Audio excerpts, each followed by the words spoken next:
Alright guys, the solo leveling Arise live stream ended just a couple minutes ago, and I will say this live stream was actually pretty good. There wasn't a lot of yapping, they got straight to the point, gave us the information we wanted, and that's actually pretty good. But if you're lazy as fuck like me, this video is for you. So let's not waste any time and let's go ahead and hop right into the video. Alright, so the first thing we're going to talk about here is Shimizu Akari. She is going to be the next S rank level hunter. She is a healer, but her kit is very stacked. And they pretty much showed her gameplay, they showed her kit. Looks like a very good unit overall. So we're going to go ahead and take a look at her advancements. And I'm pretty much going to give you guys my, first impressions on whether or not is this unit going to be worth it or not. So let's go ahead and talk about it. Now, for this part right here, there's a lot of fucking words, a lot of yapping here, but to pretty much summarize her entire kit, all I can say is that she's able to buff light element damage. You guys can see right here, it says increases the target's light damage taken by a percentage stackable. So she can pretty much increase the amount of damage the enemy takes, the amount of light damage the enemy receives when she uses her QTE, which is Heart Strike of Blazing Fire, which is very good. So I will say her QTE is very nice. And then for her core attack, Judgment Strike, it says deals light elemental damage when this skill hits and knocks down the target. Not too crazy. There's no buffing, no healing. It's just a core attack. That's it. And then of course you have her support skill. Now her support skill, pretty good. It says right here, when this skill is used, it grants the Brilliance effect. It increases damage dealt by a percentage, increases the critical hit rate of the user's basic and ultimate skills by percentage, and instantly restores HP equal to percentage of Shimizu Akari's max HP. So her support skill is also really good as well. So I will say, when it comes to her base kit, the best part about her base kit is her support skill and her QTE, Heart Strike of Blazing Fire. Now for her skill 1 and skill 2, it says for skill 1, when a bursting flame attack hits and inflicts the airborne effect, pretty simple, nothing too crazy. Now for her skill 2, now this is actually pretty solid. It says when a final hit lands, it inflicts airborne and activates Holy Fire for light team members.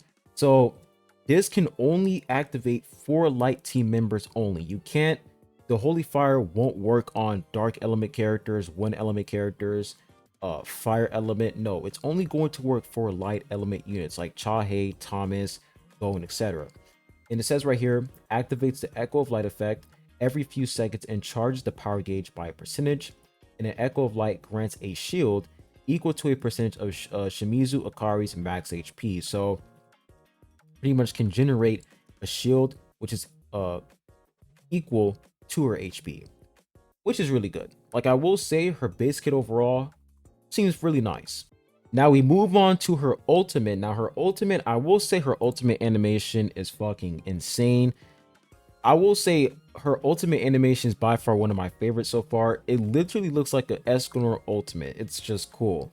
But let's go ahead and read it. It says, when this skill is used, grants the Brilliance effect. This effect will increase damage dealt by a percentage, increases the critical hit rate of the user's basic and ultimate skills by a percentage, and instantly restores HP equal to a percentage of Shimizu Akari's max HP. And it says right here, when the user uses this skill, it knocks down the target and activates the Ring of Fire effect. And you guys can see right here, these are all the effects. We already read these effects, but we have this effect right here where it says when this effect is applied, it removes all Divine Flame effects which can't be reapplied. When the effect ends, the user gains several instances of Divine Flame effect. So overall, man, her ultimate also seems pretty good. Like when I look at this character's kit, she just screams light element support unit. That's what she screams. She's going to be specifically for light element. If you're going to use her in any other team, I don't think she's going to be that effective. So you want to put her in light element teams so that you can pretty much receive her full value and she'll be able to boost your characters, your DPS characters by a lot, because she's able to increase the amount of damage taken, the amount of light damage the enemy receives, which is really nice. So overall, man, her kit, really dope. Now here's where things start to get crazy. So the most important part when it comes to new characters releasing is Do you need dupes on characters in order for them to work? Now, for this character, I feel like she's going to perform very well without any copies. Like, you don't really need dupes on this character in order for you to perform very well with like a light element team. But when we take a look at her advancements, this is crazy. So for her A4, I feel like the most important advancement for this character is A4. A4 is absolutely insane. And the reason why is because it says for every light team member in the party, it increases light damage dealt by them by a percentage. So she's pretty much increasing light element damage for your light team members. Thomas, Go, Chahe, etc. But what's even more crazy is that she increases the defense of the team member with the highest defense by a percentage. This is really, really good for Thomas because Thomas scales off of HP. I mean, not HP, defense. My apologies. It scales off of defense. So getting A4, not only are you increasing Thomas's light damage, you're also increasing his defense, which is going to allow him to do a lot more damage. So A4 is just next level insane. If you are planning on, investing, like if you want your Thomas to be a lot more busted, A4 is going to take Thomas to the next level.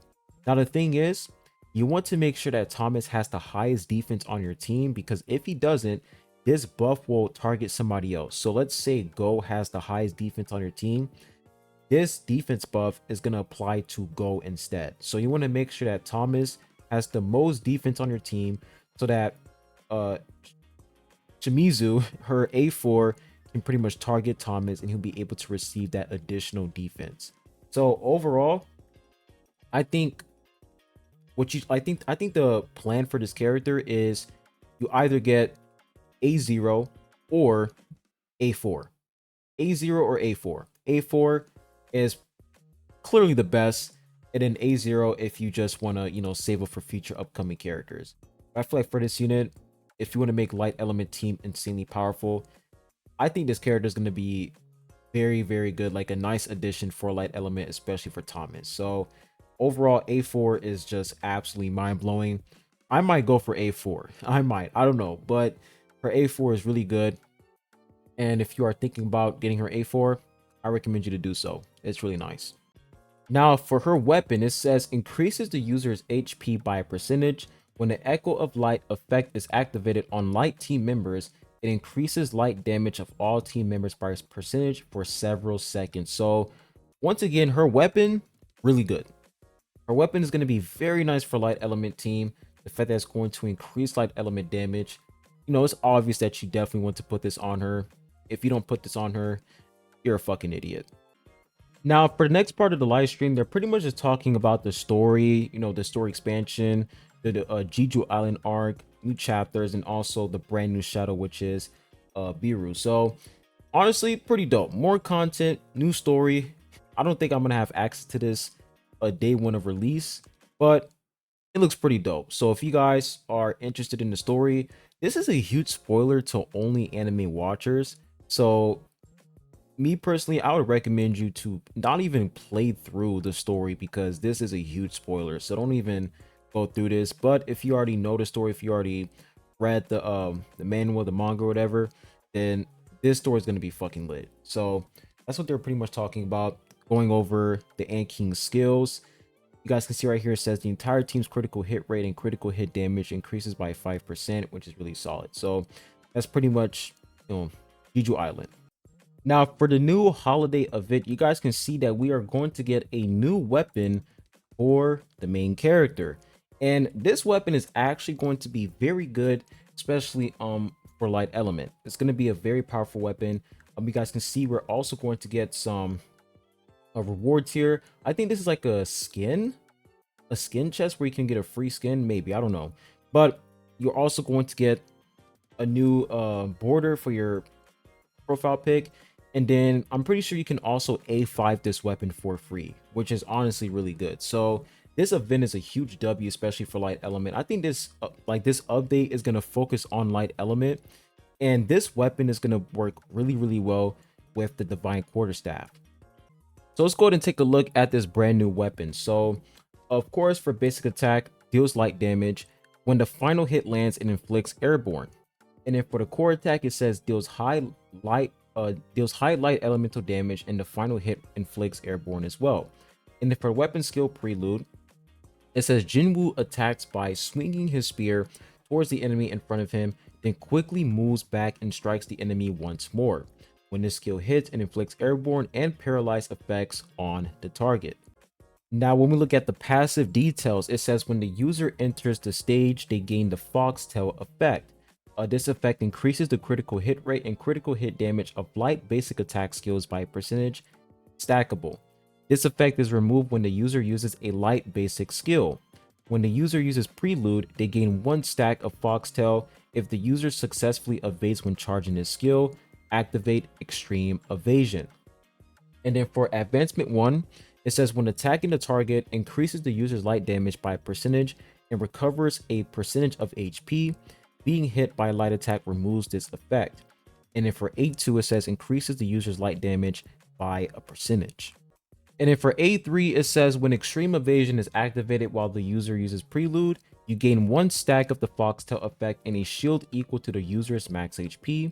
And for A4, it says decreases the cooldown of prelude by a percentage. And then for A5, when the user uses prelude, the skill immediately charges when enemies are within a certain range. When only light element weapons are equipped, increases light damage and attack by a percentage, further enhances the foxtail effect. So once again, it's pretty obvious that the quarterstaff is going to be very good for this weapon because the quarterstaff is a light element weapon. So if you're using light element weapons, you're pretty much going to benefit from A5.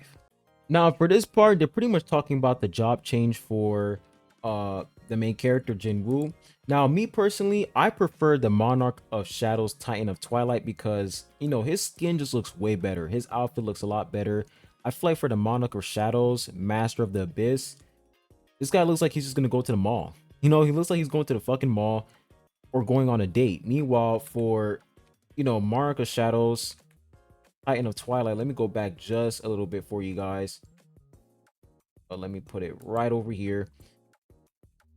Let me play it just through just a little bit. You guys can see for this skin, it looks way better. The bro, he looks like a savage, man. He looks like a savage. He looks like he's ready to go to a dungeon and straight up fuck everybody up. But hey, that's just my personal opinion. But new job change, really dope. Gonna make him a lot stronger. Now we have our 2025 first half roadmap. So we have information on what's yet to come for January, February, March, April, May, and June. Now we're pretty much going to get 2 new characters. On January, we're going to get the new hunter, Asil Radiru. Hopefully I said her name right. I probably butchered her name. But we're going to get this character. I heard that she's going to be a fire element unit. And then for March, we're going to get S rank hunter Goto Ruiji. And this guy's probably going to be fire element as well. So this is pretty much the content we're going to receive for 2025 first half. It looks really good so far. New bosses, new content, season events, new job changes, new shadows. We're eating, bro. We're eating good. Now we also have additional improvements. So they're pretty much going to increase the level cap for Sung Jinwoo is going to be to level, I think the max level cap was level 95 and now it's level 100. And we're also going to get bond reward expansion, introducing more stages for rewards and keep leveling up your hunters. Activity funds tier expansion, which is going to give us more rewards and EXP. And for the workshop of brilliant light, introducing multiplay, consume multiple invitations to increase rewards and take on proof of the strong will, a strong and WOBL. Don't know what the fuck that is, but I'm just gonna say it. So overall, additional improvements, really nice. It's nice to see that the devs are continuously improving the game, listening to the community, and, you know, keeping this game alive. Now for this part right here, they were pretty much talking about skins for the MC. You guys can see we have 3 skins right here. Now I don't think all 3 skins are going to make it to the game. It's probably going to be one of them. It's going to be the skin in the middle. So overall, man, these skins look fire. Right, these skins look really cool. These are fan art designs. So if you are into drawing, you know, character designs, if you're into those type of stuff, hey, your design might make it to the game. So yeah, new skin for the new character, and I'm also going to show you guys different skins for other characters as well over here. But overall, man, more skins, pretty nice.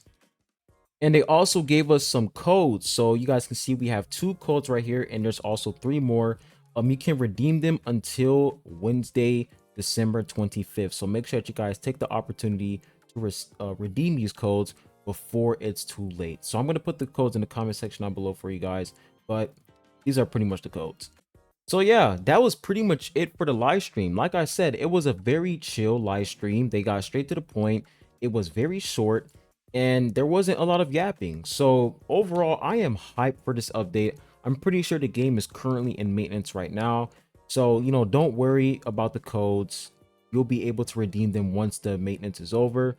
And I'm looking forward to getting a lot of rewards, because if you pre-registered for Jeju Island, you're going to get, I think, a free S level, like you're going to get a free 5-star weapon, which is really dope. And you're also going to get, you know, some summons as well. So my plan is, when this character releases, I'm still going to try to get my Thomas to A3, because I think his banner got extended. I'm going to try to get him to A3, and then once I get him to A3, I'm going to try to get at least 1 copy on this unit because he looks pretty good. But that's it.